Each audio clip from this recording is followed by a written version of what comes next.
one sec. All right, now we're good to go.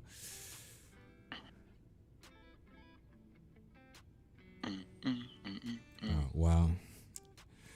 Once again, There we go. Thank you. Wow. So once again, my apologies. The electricity went out. So, but we're here and we're continuing. And the last thing we talked about was the Don CJG and his experience with the medium. But Dio. Yeah. You've been gaming. Yeah. What happened? Because you've been playing the heck out of Skyrim. Yeah. Been playing a lot of that, Dragon Age, a little bit of Oblivion. Just taking it back old school and trying to see what I missed from those old games. And am I just being too harsh on these newer games, or were the older games, just as stale? And honestly, no. I literally, I was just saying to Don, like, I've done the main story quest in Skyrim. I've done all the guild quests, and I was like, you know what? Let me just run around randomly and see what quests I can do. And like, I literally did a quest chain I've never done before, and it was great. And I got a piece of loot on it that I was like, oh, I didn't even know this was a thing. That was really cool. And I'm sure there's things like that in Cyberpunk that I'll eventually experience when they get more patches in. Yeah, give it like 2 years. Yeah, but I mean, just to see that a game, like I think it released in 2011 or something like that. Mm-hmm. That old still has content that I've never touched was pretty cool. It was 2011, wasn't it? Not to mention the so. mods that Forget it. pushes that game forward. Yeah, you seen the unlocked frame rate mod for Skyrim? No. Yeah. Yeah, Series X. Yeah. How much is Yeah, it? someone. How much frames? Not like all the mods. You go to 60. Okay. On console. Okay. I think you might be able to push it higher eventually, but they can at least do 60 in a minute. Well, speaking about mods, Cyberpunk is now pushing mods on their game. Basically, we can't fix it for us. Wow. Yeah. Let's be real, right? I was totally not going that direction. I'll say it. We're all thinking it. Oh gosh. So they've introduced, or they allow mods now on Cyberpunk. So that increases the game's longevity in sorts. And but at the same time they've disabled a specific mod. I don't know, why do people think this way? Oh. No, I mean, for the love of somebody's personal life. Some serious love. Imagine. One way of putting it. I mean, so there's a specific mod that's going out that has been banned at this point that allows you to. I don't know if you are Keanu Reeves or if. No, you're not. Oh wow. No, you're not. Wow. Wow. That's messed up. So it's kind of. Go ahead, Dio. Go ahead. I would imagine, since we all played the game, it would be almost like, how they had like those brain dreams or whatever they're called. I can't remember anymore. Brain dance. Yeah, brain dance. Yeah. So I guess that's what you would be doing, right? Because Keanu in the game is not real, to the physical sense, I didn't get the whole spill of it, but the way I might be wrong here, but it sounded as though the mod Keanu was being replaced by one of the female characters of somebody, and you would be somebody, either V or whatever. So I'm like, okay, this is bad. Dude, I saw one with they did it with Adam Smasher. Oh, The big no way. I saw this one on Twitter. I was like, oh my gosh, what is going on? I mean, so yeah. So, but think about it. Like Keanu, as a mod, as a model, the model of the character would be Keanu, and then the inner person would be someone that's a female in the game, a woman. So in my head, I'm imagining everything that is a woman in the game going through that experience, but in the body of Keanu. Yeah. I'm like, that's messed up. And I'm sure like the mods were laughing the whole time. It's like, yo, this is gonna be crazy. I was like, everything. It was right when they did they allowed mod into Cyberpunk, but they imagine CD Projekt Red like, this is not what we did this for. This is not what with great power comes great responsibility. It just left. Well, immediately, it just left. I would imagine Keanu would probably have the bigger problem with it, right? Because I mean, it's not like it's developers who are getting taken advantage. Yeah, exactly. He didn't sign up to like get plugged by some dude. He was probably fine with that girl scene that you see eventually with his girlfriend in the show, but I mean, I can only imagine it looks like meatspin.com, you know what I mean? Oh, no. Oh, God. Wow. Oh, dude. That's messed up. Oh, man. I don't know. That's what I first pictured when I was like, Keanu. Like, I don't play my characters as females in games. So the first thing I'm thinking is my dude doing whatever to Keanu. I was like, oh, no. No, not Keanu. But never watch John Wick the same again. Hopefully, whatever has happened, CD Projekt Red as a studio, hopefully they're developing a better reputation as they move forward with this game, because there's still stuff going on. I was in a discussion with someone in Discord, and they were very adamant about how things went with the studio and why they're getting sued and who are they. And my thing about it was, we don't know the full story. And from my understanding is the studio is being sued by the shareholders that put money into the studio, put money into the developers and publishers.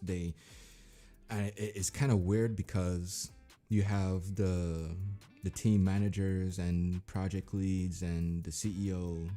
They're pitching this stuff to the shareholders as though it's finished. If that, shareholders are like, we want this out there. The devs and the designers are like, it's not done. The programmers are like, it's not done. I'm like, ugh. But yeah. But that's not the worst of it. Apparently, there's another lawsuit, unfortunately against Robinhood. Really?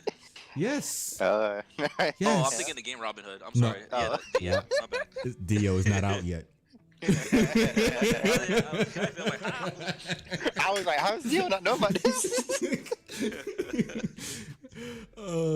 So how did it come to this, right? So GameStop. I think for someone who's not in America, this guy is paying like close attention to this. Isn't that right, Don CJG? Yeah, yeah. We were, a couple of us were watching it last week. It happened live, man. It was insane. Like, I've been checking it every day. I think like the market opened like half an hour ago for us where I live, and just seeing these prices just fluctuate. From like we're saying like a month or two ago, it was like what, $60 a share or something, and then it went to like 300, 400, and then it just it's up and down, and then the whole Robinhood thing, and it's just, oh man, it's insane. And probably illegal. Well, I don't know for sure. That is a question. That is a good assessment to legitimize the situation in some way, form, or fashion. Meaning, here's what happened that I can understand. The hedge fund was taking money from GameStop, right? Stocks. So it's short stocks. So imagine you, Don CJG, you have a store called the Ultimate Dawn of Gaming, right? I actually do, yes. And you have certain amount of people investing into your stock, but for me, I've been buying and selling immediately, and then hoping that your stock falls so I can buy again at a lower price. Yeah. And make funds, make money, right? So this group in Reddit, something bets. I forgot what the name was. Wall Street Bets. Wall Street Bets. Yep. They saw the trend that was happening to GameStop, and they like, hey, ouch, my side. they're like, hey, let's all go and invest into GameStop. Let's suck it to the rich folks who are not doing anything for the poor people or even middle class. So I looked at a statement from a guy. He put 1,000 shares in on GameStop. Right, during the time it was $45. Or 45. Yeah, it was an amount of 45. So he put down, 45,000. Bro, when he cashed out, it was 3 million, bro. Mm-hmm. I was like, so what happened is when you do short stocks and you're hoping for the stocks to go down, you still gotta pay your broker back, right? For doing the short stocks. Well, instead of going down, it went up. And the more that it went up, the more it cost the person who was doing the short stocks. So the hedge fund, based on my conversation with somebody else, there are multiple hedge funds. There are different types of, I can't even talk on that topic because I'm still learning, but there are different types of hedge funds, and it has estimated to $2.1 billion in losses. Close enough for a lawsuit. To the point that there were even loans. Loans were being made for the hedge funds. So that's kind of weird. That is weird. But outside of my knowledge, there's Dio, because Dio's been into this longer than me. What are your thoughts about this, Dio? Like, because this is crazy. Honestly, I think it's kind of hypocritical of the Wall Street big wigs getting all butthurt about it, because it's the same thing that they do. They're just mad that lower income people were able to take advantage of it too. Because in the end of the day, all it is gambling that's not looked at as gambling, right? It's looked at as this is perfectly legal. This is perfectly fine. This is just business. When in the end of the day, you always hear all the time, you can invest and it's the best thing to do, but in the end of the day, they can't guarantee anything because it's still a risk, which just means it's gambling. Right. So how can you sue somebody for a risk? Not to mention, Dio, that they were doing short stocks. The guys like Wall Street Bets, they weren't short stocking nothing. They all hardcore, boom, put their money in, and then it just went up. So I don't think it's illegal what they did. They just, as a community of people, decided to pour their money into a specific stock. That's what stocks are for. Yep. I can't. And they should be able to do that. Exactly. Yeah.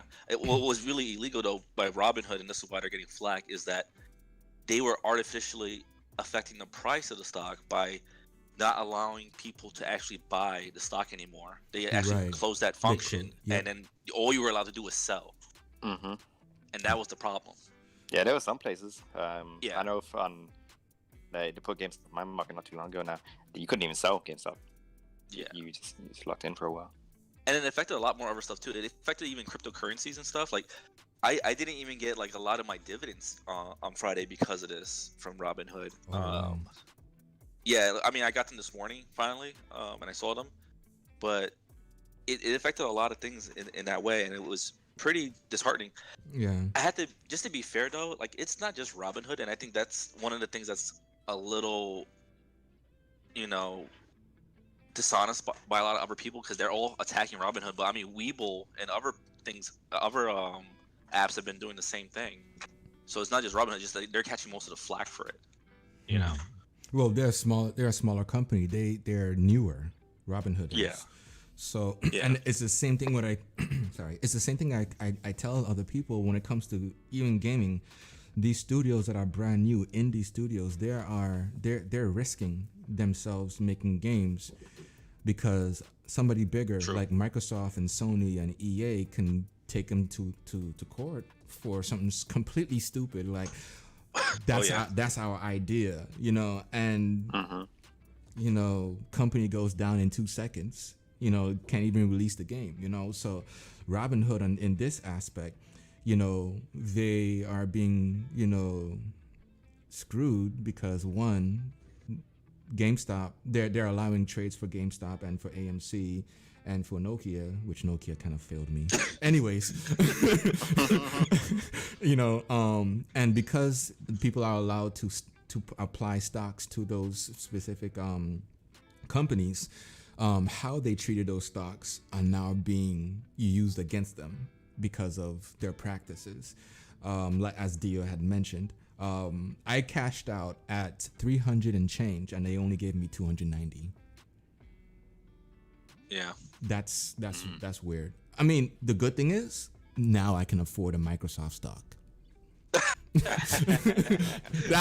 Honestly, that was a whole perspective. I mean, I don't care if Microsoft goes down or up. They're to me, they are more stable, reliable, stable than GameStop.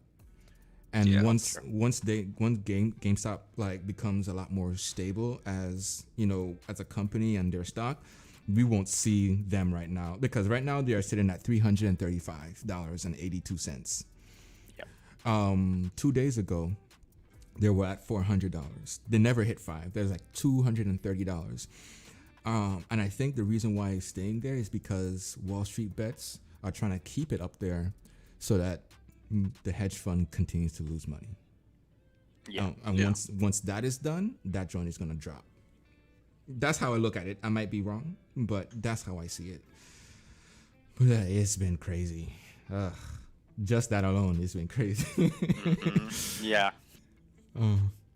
Yeah, I mean, honestly, I'm just kind of down because, I mean, I remember us reporting about the partnership like months ago. Yes. Yeah. And realistically, I mean, I know on my personal how I invest, I most likely would have sold at like $70 to $100 each stock. Mm-hmm. And if I bought at the time, who knows? Like, I probably would have had a big success story like that other gentleman you were talking about earlier. Who knows? But that's the nature of gaming, and stocks. You gotta play to win, right? Exactly. Well, and sometimes the risk is staying with the company or going away from the company and then seeing where stocks take it from there. But the other part, which is interesting, Game Pass has 50 million subscribers. I think that's the right number. Or had. Or is it had? Okay. It was 15 in September. Oh. And now it's 18. October, November, December, January. That's 4 months. And so in about 3-4 months they gained another 3 million. So this is before the acquisition. 15 million before the acquisition. And I think we calculated that at $135 million per month. Yeah. Right. That's the math we did. That's just Game Pass. That's not Game Pass Ultimate, right? Mm-hmm. Mm-hmm. And when me and Don was talking about it, it's like, okay, how much did they pay for Ninja Theory? And that was 50 million. So every month they can buy a studio if they could. I mean, we're not talking major studio. We're talking just like Ninja Theory, level or maybe above, depending on the franchises they have and the clout that they have, reputation, if you will. Guys, they're still looking for more studios. Yep. Can we honestly say that this is possible specifically like from Game Pass? Because when we look at it, Microsoft put in what, $7.something billion to ZeniMax, right? That's billion. Yep. I mean, that's a year's worth of Game Pass. I mean, probably plus more, but Microsoft is the one that put that money through, not Xbox. And now Xbox is making through Game Pass at least $135 million per month. If that, I might be wrong with my numbers, but looking at 50 million times $9, that's my equation. And now it'll be even more. It'll be 18 now. It's probably 18. Oof. Yeah, about 18 million now. Oof. So that's the thing. I think Game Pass is paying for itself in terms of Microsoft side. You know what I mean? So the thing is, the more studios they acquire, more people jump on Game Pass. The more money they're making to buy more studios. So well, we can't assume that that's the only thing though. Because Sure. I mean, there's commercials, but what about these publishers? Are the publishers getting paid, or are they paying Game Pass to put their stuff on? We have to also consider that as well. Mm-hmm. I think That's it's the thing. definitely a bit of both. Yeah, we don't really know. It never really said or been clarified how the actual system works. But I wouldn't doubt that a lot of these publishers are just doing it for the exposure. I mean, just look at like ZeniMax Bethesda, right? For an example, before they even got on board with Microsoft, you have ESO on Game Pass and you have Fallout 76 on Game Pass, and that was before they even got bought out.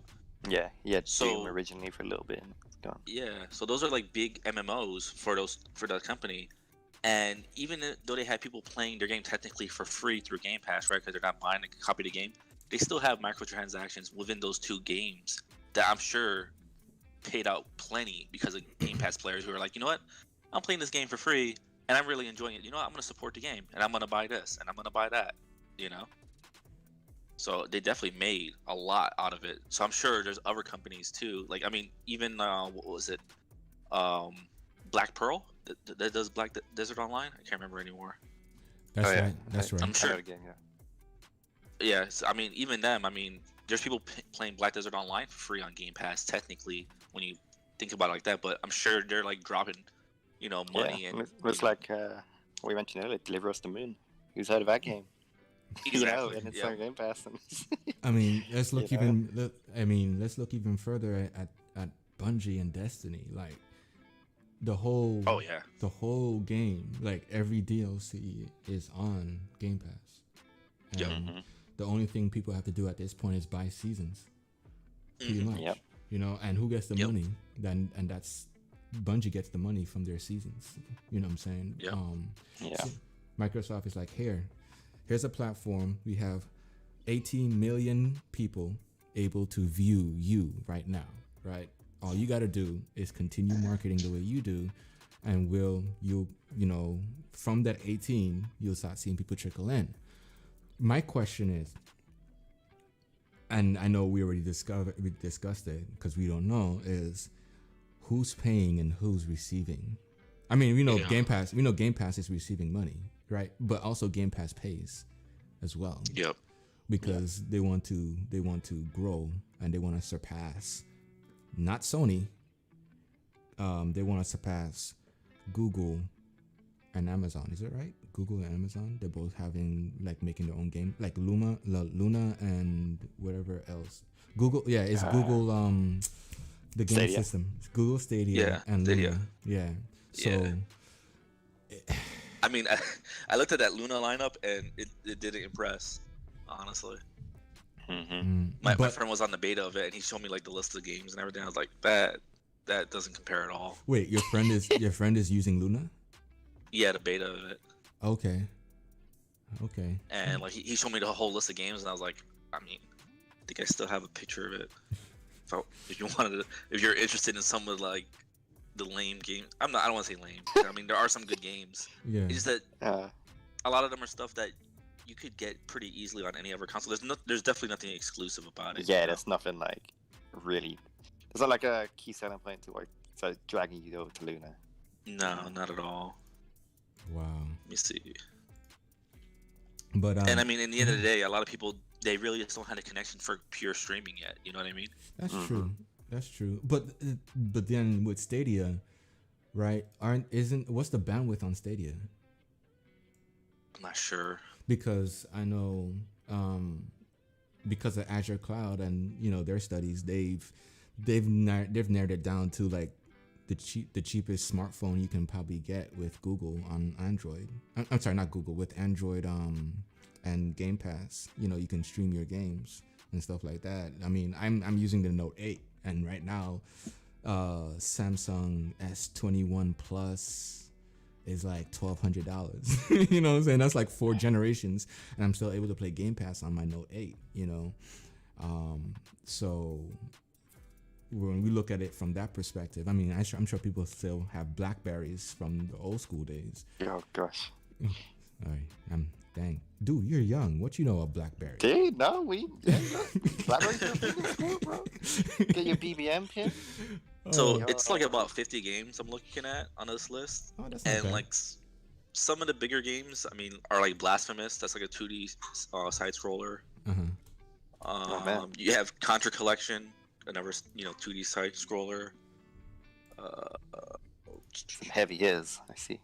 Yeah, I'm trying to find the bigger ones. Metro Exodus, a shooter right there. Sonic Mania, we all know Sonic. Steam World, another 2D scroller. The voice actor for Sonic just retired. Oh really? I didn't know that. Yeah, I believe I saw it. Oh, my childhood. Oh, my But gosh. The Surge, Ukulele. Yeah, Ukulele, everyone's favorite game. Yeah, I mean that's about it. I mean there's other games, but most of these are like when I say Steam World is part 1, part 2 heist, and then the other one, and same thing for Ukulele is like the first 2 games. Oh yeah, just out the whole franchise. So yeah, there's really not much there, and these are really basic games, So what would they need to do to catch up? I mean, I wouldn't say catch up to Game Pass, but I think they're behind Stadia at this point, right? Oh yeah, definitely. Stadia definitely has a bigger edge than that. Dang. At least on Stadia, you still have some online games. Like you had Destiny on Stadia, you got ESO on Stadia. They got a decent library. Okay. It just Well, so apparently, unfortunately, there's this game called Scavengers that was coming out for Unreal Engine. I mean, not really Unreal Engine, but I played it through the marketplace, I believe. No, sorry, that was Steam. And news from that studio kind of shocked me because the game was okay. That I was a part of their beta team for Scavengers. The game's okay, but what surprised me was that the Scavengers CEO steps down, suspends creative director after abuse allegations. Upon reading that, the CEO and the creative director, which they didn't highlight in the title, but I think the creative director is also a co-founder maybe, and they had romantic relationships in the studio. Ooh. The problem, well, the CEO is a lady and the creative director is a guy, and the creative director was also being abusive towards women within the studio. That is not the CEO. Huh. The woman who's the CEO didn't say anything, and so that's why she's stepping down, because she allowed it to happen. Yeah. Whew. Bro. Yeah, I feel like that compared with the whole GameStop thing as well. It's not a lot of great news going on these days, you know what I mean? Yeah. Has not been a good week. Like, It's not been a good week. Game with potential, and it just kind of, the ship kind of sinks with it because of just people in the background. CD Projekt Red and how they treated the game, and now everybody looks at crunch time differently. You have all these studios coming out saying we no longer do crunch time. You have, in this situation, the CEO steps down, which somebody else is going to step to the plate, but that changes the nature of the game being developed in some way, form, or fashion. It might not be the core development, but it might be some other aspects. Morale, if that. So a lot of people, a lot of studios, a lot of developers are learning from 2020, 2021. What is your take for coming 2021? Because we know Xbox is dropping a lot of exclusives, and they're partnering with a lot of studios. I think the first hit ever that I think someone who really learned their lesson was Phil Spencer. And his relationship with Platinum Games. I think after that, the whole structure of Game Pass came into existence. But I forgot the name. Something with dragons. I forget the name of the game. The guy. You know what I'm I talking don't about. want to. Yo, Scalebound. Scalebound. There you go. Yeah. Scalebound, yeah. I'm still upset about that. The way how that Rest went in down. peace. And that was between publisher and studio. Mm-hmm. How do you see things going forward at this point?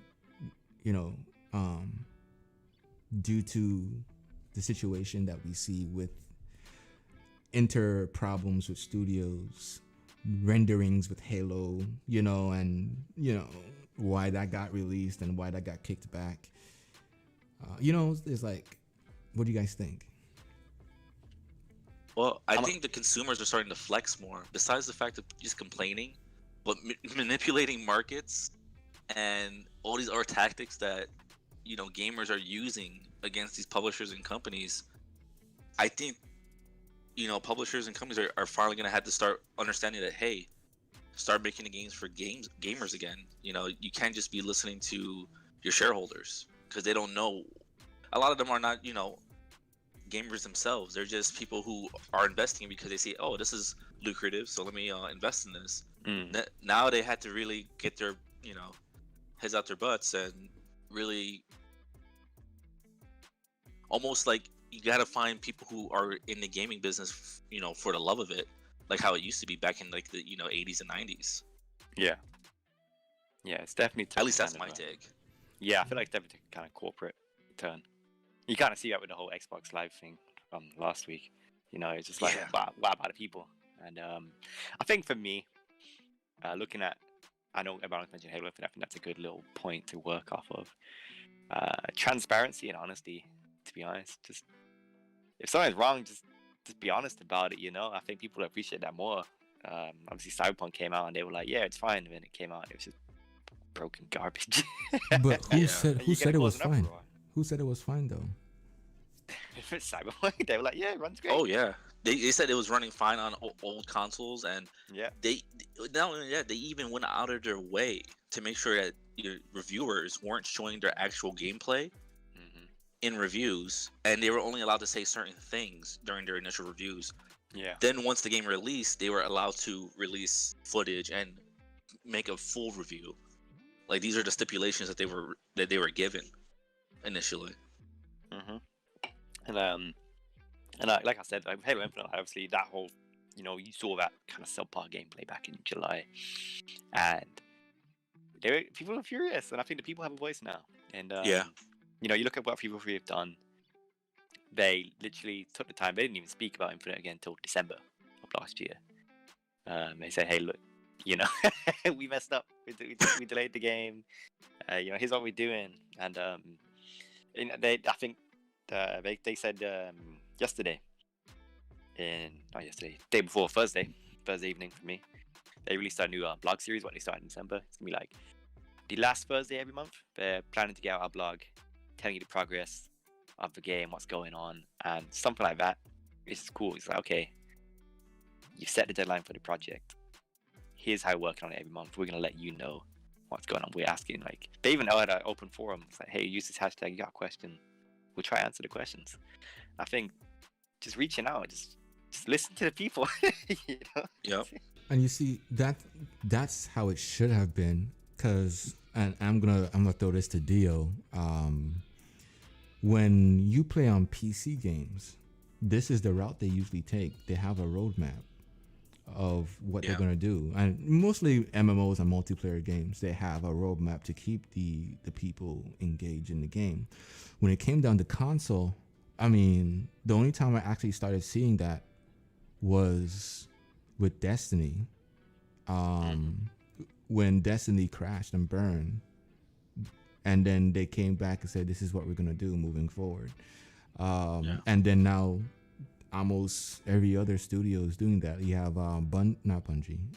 You have Ubisoft, Massive, and I think Massive Entertainment with Destiny 2. They start since Destiny 1 pushing out, you know, the roadmaps, you know, things of that nature. So that's something that we should expect, you know, from studios, is their community managers pushing roadmaps. I mean, what's it, Digital Extremes? Is that what it's called?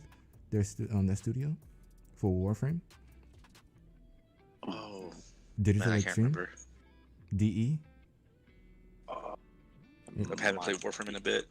I'm not. They have a good process. Yeah, right. Yeah. Of pushing content that is a roadmaps, and getting people involved in the roadmaps as well. As well. So I encourage gamers to definitely do that. To definitely voice your opinion, not to be trolls, but to challenge. Definitely. One of those challenges is Twitch. So apparently this 13-year-old kid is got banned.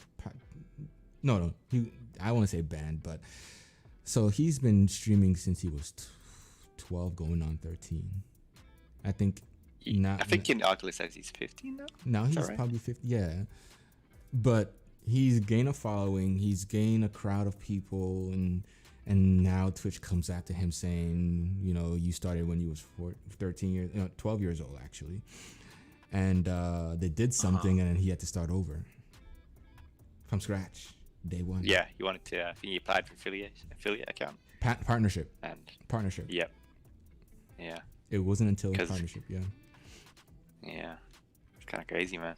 I mean, there's two sides to it. I think on the one side you feel for the kids, like, hey, I'm 15, I've got this following, but at the same time, Twitch's rules, you made an account. But Twitch, while you were 12. But should Twitch rule make a difference when he's 15 years old? If he was going for partnership at 13, at 12, or even let's say 13, right? Which means he had to been streaming longer than a year to have a huge following at that level. For sure. Well, I think why would they? Well, here's the thing, right? If they say, why is the minimum age 13? If the minimum age is 13, why could he make an account at 12? Why don't you say, hey, look, you have to be 13 minimum to get on the platform. That's a good question. Yeah. It's just I don't see why they allowed him to stream if he was 12 in the first place. Yeah. Wow. I think I like YouTube's rules for it better because, from what I know, as long as you're 13 or over, I think you can even be younger than that, but as long as an adult is present, physically present, then you're allowed to stream. But I don't know. I think if the kid is getting approval from their parent, I don't really see the huge deal, unless I guess it gets kind of wishy-washy because then it starts turning into child labor laws and all that kind of nonsense. And then is the kid actually getting the proceeds, or is it the parent taking it from them? Yeah, I guess I could see why they don't want to get involved with that. Yeah. There is that side to it.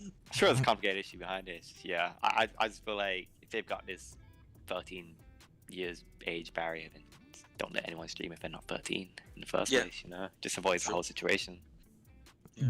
But then, what does that mean for gaming and for people who wants to create content? I mean, the best time, like when you started, Don, how old were you when you started gaming?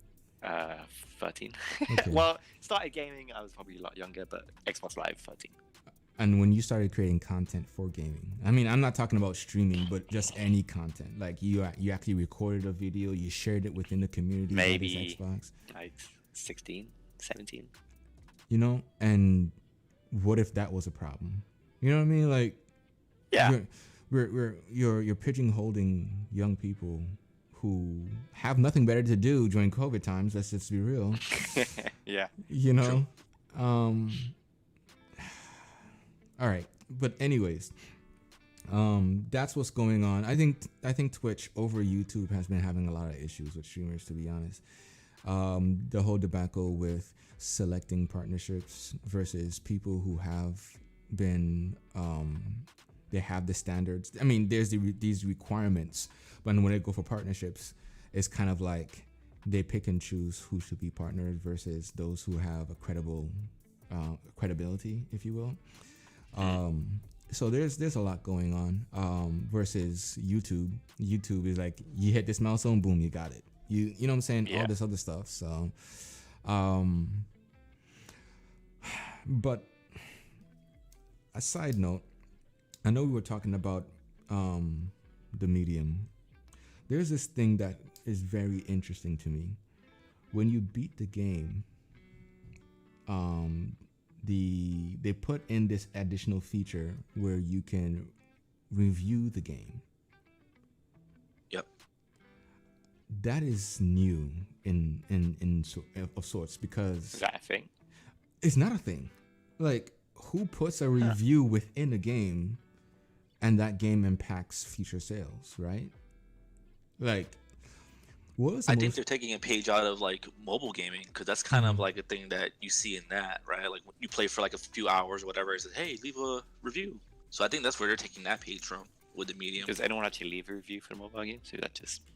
I mean, that's real. Like, I don't want to write a review. Yeah, What do you think I'm doing? They're pretty crap, but I mean, I think that's where they're getting that idea from. And Yeah. in a way, it's smart. At least if they're keeping you towards the end of the game, Yeah. because you don't want to be interrupted while you have full immersion in especially in a horror game, right? Mm-hmm. Wow, But horror. but it is definitely smart. Well, I mean, I don't know yet. I haven't played it, but it's Yeah. supposed to be, right? Like, Yeah, allegedly. allegedly. Wow. But I think it's really I had, smart on their like, one part, jump scare. because then they'll know where more to invest, right? So like if you leave a review like, hey, the music sucked, and I kind of doubt it because of who's supposed to be in charge of it, but then they know, okay, we're not gonna get this composer next time. We're gonna get someone else. Yeah. You know? Yeah, I think it's smart, man. Like, I imagine if they've got it inbuilt in the game, it goes directly to them rather than like the Xbox store or whatever. Correct. I think that, yeah, I think then you're getting more direct feedback. Someone's who actually played the game fully. Yep. You know, Fully, I think, exactly. Yeah, I think it's a smart system. How it gets used on that, we'll see. But I think that's a cool idea and concept. Yeah, I found that very interesting. Yeah, I'm sorry. Go ahead, Dio. Cause sorry, but I agree with that. I think that point right there is like the most important part of it fully, because you could have someone like me, right? Like I've tried to dip my toes into Final Fantasy 14 a bunch of times. Mm-hmm. It's not a terrible game by any means, but it's not really my kind of game. And you don't want someone like me giving my opinion about the game, saying, hey, you need to do this and do that and whatever, so I like the game. Well, maybe the game's just not for me, right? Maybe this game is meant for somebody else. So I'd rather someone who actually beats the game completely, enjoyed it, and it just gives like little things like, hey, this could probably be improved on, because then that actual audience will enjoy it even more, as opposed to them trying to change it for like a very small number of people who are actually playing their game, right? And I think you see a lot of that kind of problem, which is funny. We were talking about like feedback with PC games, like Mhm. like World of Warcraft is a good example. The game has changed so dramatically from what it was when it first started, and that's because of the vocal minority on forums and stuff like that complaining. Besides the fact that they also changed the game, I think, in ways just to make sure that it was more financially, bigger gains and stuff. Right. But I do like the idea of waiting until you have to wait until the end. I think that's a big plus. Lewis says that's very true. There's been a huge increase in streamers and content creators ever since the pandemic, and that, yeah, you're right. True. I mean, when you think of teachers who they can't teach anymore, they're waiting, and they go and they jump online, they jump on YouTube, and they got kids teaching them how to do streaming.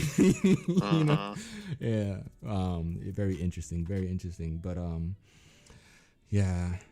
that feedback piece threw me through a loop. Is like, should game development include it in the future? Like, let's say Halo Infinite, can we see them putting that in their game where they want feedback?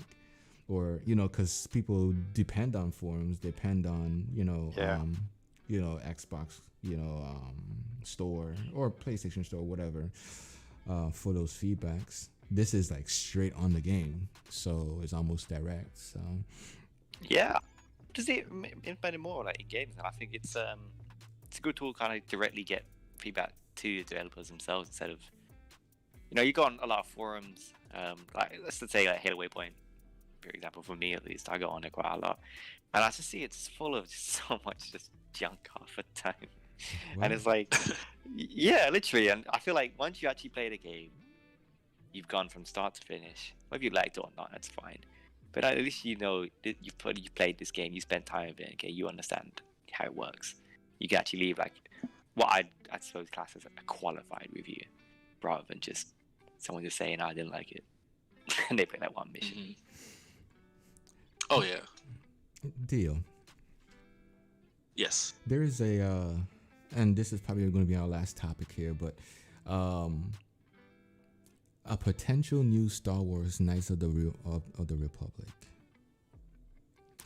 Yeah. People are thinking that Microsoft may be involved as their secret conversations with LucasArts. If this is to be true, what are your thoughts on that? Like, how would you feel about a new Star Wars Knights of the Republic, let's say 3? I would definitely be all about it. I think the fan bases wanted a remaster of the original 2 for the longest time. I'm thinking about a remaster myself. I tried playing that joint. I was like, oh, this is cool, but man, I'm Yeah, so you play. There's a lot of running. There's a lot of running in that game. Woo. Yeah, it hasn't aged as well, especially if you're not used to like that old school like RPG, like you weren't playing it back in the day. Like it's definitely better for someone like me who's played them, because then it's like kind of like, you know, nostalgia. But like if you're someone who's never played them, you're playing them now, it's like this is kind of hard to get into. Not because the game is actually hard, but because it's just not pleasing, right? Like in a lot of ways. But I think if Microsoft got their hands on it, I mean, you have two interesting ways you can go about it. You could go Obsidian, who would be able to do great justice to the story and have, I think, complex role-playing aspects to it. Or you could go the Bethesda route and have a really engaging open world. Whatever they decide to do is really up in the air. I think Obsidian would be the better choice, because they've shown that they can make an open world with Outer Worlds and still hold on to the RPG roots. But Outer Worlds is not open world. It's shared world. It's yeah, but I mean it's open world enough that I think the people who've played the original Knights of the Old Republic will be satisfied. You know what I mean? Because that wasn't really truly open world either. You know what I mean? So, but I mean, obviously, and another thing too with Outer Worlds is that was before they were acquired by Microsoft, right? So they didn't have the budget. Now that they got Microsoft money, you know, Big Daddy Microsoft on their side. No. They got that Game Pass money. Let's be real. Microsoft is stepping back like, I have done my job. Go for it. Yeah. You know what I'm saying? Yeah, I think if anything, I think it should be both. I think they should put two teams together, Bethesda they could. That'd be great. and Obsidian. Yeah. Yeah. That would be interesting. And you know, they create that, because then we're looking at two aspects. We have the RPG and open world, like the gods of both. If I'm not saying that, you know, they're the only ones that do it. I'm just saying in the industry, these are the favored developers for making these types of games. Yep. And I think it's going to be awesome. My thing about it is I would rather them, you know, probably remaster or just remake, you know, Knights of the Old Republic, like slap two into one game and remake that, if that's possible. I mean, they probably have the, you know, the budget to do so with Microsoft. I think that'd be great, because then you're getting 2 in 1, and then they can create the future Knights of the Old Republic on the next installment, like, you know, from scratch, like just continuing the story of that. I mean, I am not a person who played the game like Dio has, but if they were to remake the game, my thoughts would be create two, put two games into one, and then push that. You know, so it's almost like a remaster, but it's like a remaster, retelling, Obsidian style. I would like that a lot. New vision of the. Yeah, it could be interesting, man. I think it took me kind of surprised. I never played Knights of the Old Republic, but when I heard the news for it, I was like, okay, I know this is a game that a lot of people have always talked about as like being best Star Wars game ever, you know, and I think seeing it come back into the media, you know, breathing new life into that game could be pretty cool, man. And I'm interested to see what happens. And weren't they saying as well that, you know, you're not going to expect who's developing this? Yeah. Yeah. So Too. it's very curious, like, you know, who's behind this, and if it is Microsoft and another studio who maybe they're working on acquiring right now, or maybe it's just, you know, who knows what the situation is, but it could be huge. I mean, Ubisoft is working on what? Indie? Is No, it it's not Indie. is The it other one. Indiana Jones? Okay. The other one, not Indie. Star Wars, open world. Yeah, Star Wars open world. So Yeah. we can't think Ubisoft. True. I wouldn't think Ubisoft to begin with anything on Star Wars, but this is interesting. So, dang, who will be another person? That's a good question. It can't Very be good question. EA. EA is Yep, it's not doing EA, his not own BioWare. thing. I can't think Microsoft since it's somebody that we wouldn't know unless it's a studio that we wouldn't expect. Okay. Yeah. Turn 10. Oh wow. Wow. No, they already got Fable to handle. Fable and the next Forza Horizon, so we can't think about that. Yeah, gosh, who knows, man. You're a dude trying hard. But dude. why have you, who made Batman again? What, isn't that WB? Yeah, maybe WB. Oh no. Maybe. Yo, what if it's NetherRealm Studios, bro? Ooh, Mortal Maybe. Kombat. maybe. The- That the- would definitely be something don't expect. This point, it could literally be anybody.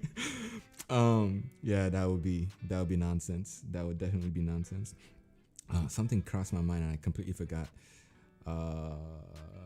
Let's just run through my notes here. Completely forgot. But I No, think- when they said it would be someone you wouldn't expect, I was thinking Nintendo because I would never in 100 years think Nintendo. yeah, it's true. Yo, But Nintendo's more yeah. exclusive though. Exactly. Yeah. I don't- Sega making it. Sega. Dude.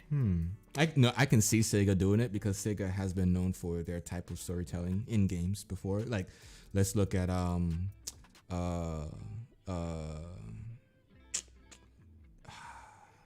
the Yakuza Yakuza? games. Yeah. Mm. You know what I'm saying? But one thing that bothers me, and I'm ticked off of this is it for me. Yakuza, the ultimate whatever remastered stuff, right? Uh-huh. Come on, people. You could have at least put, Yakuza 0 and Kwai 1, 2, and, you could have put those. And then it's like all of them drop. Kind of like, the Master Chief Collection. You have the Yakuza Collection. Like, come on, bro. Yeah, I saw that. I feel like it didn't catch wind at all. Like, there was no. It just hype gives you behind that. 3 remasters, and I was hoping that it gives me the whole thing so I can start from scratch. Mm-hmm. Zero's not there anymore? Yeah, it's there. It's a separate install okay. though. It's a separate install. You have to go find it. I get you.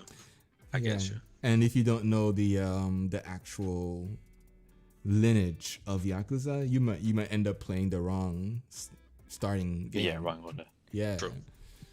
So that was my only thing was that. Are you really planning on playing all of them? Yeah, I am. I think the only thing I probably won't do is play the newest one. After looking at that for Why? quite a while, I'm gonna wait until that one spruces up on the graphical perspective because I think that one is still 1080p, right? So, Yeah, no, I remember that was one of the test games I had for Series X right before it launched. Yeah, it was a And everyone was a bit 1080p, kind of underwhelmed by it. 30 frames. I think I might be wrong. Mm-hmm. Really? It Wow. wasn't graphically there, and I think if it was, the only thing that would keep Al away was just the style of he wanted to beat up people instead of having that dragon game that you mentioned that's there, Dragon Quest style. Scared. No, Dragon Quest style gameplay, Turn-based. yeah. Uh, Yeah, that's the only thing. But yeah, man. All right, guys, this is it. We started a little rough. Electrical surge happened. But we're back. We came back and we continued. Lewis, thank you so much for jumping in. Thank you for coming into the chat. And Big ups, Lewis. Yeah, big time. Big. So again, this is Digital Cypha Podcast with Ebonics, Don CJG, and Dio. We're signing out. See you later.